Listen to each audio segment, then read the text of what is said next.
किसी का हो धमाका दिवाकर दीवाना भाई का ही होगा।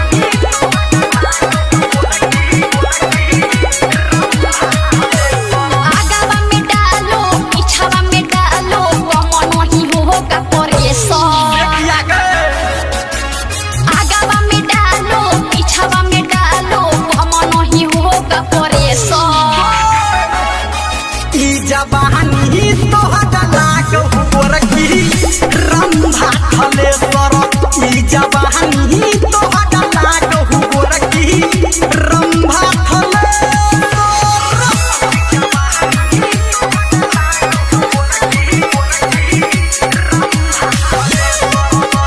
अभी सुन रहे दिवाकर दीवाना भाई।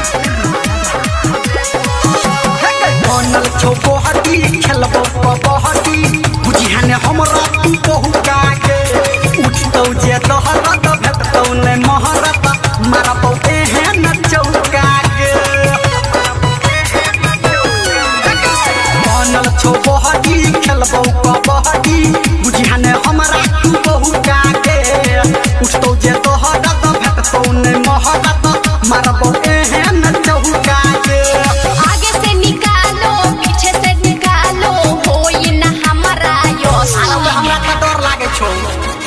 जवानी तो लाग गोरखी रंभा थले सर ई जवानी तो लाग गोरखी रंभा थले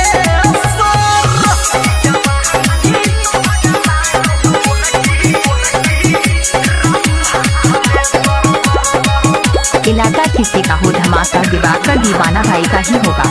हाँ लाली लगा के बाली लगा के घूमने छौरी तू कहना के नहीं कर गुमान नहीं चल पूछना बात दिमाग में लेना के लाली लगा के बाली लगा के घूमने छौरी तू कहना के नहीं कर गुमान नहीं चल पूछना बात दिमाग में लेना के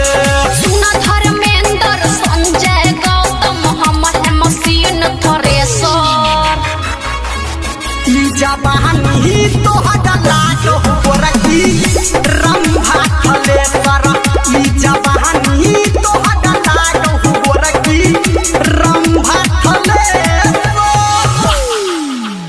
आप सुन रहे हैं दिवाकर दीवाना भाई को ग्राम बगीवा जिला मधुबनी।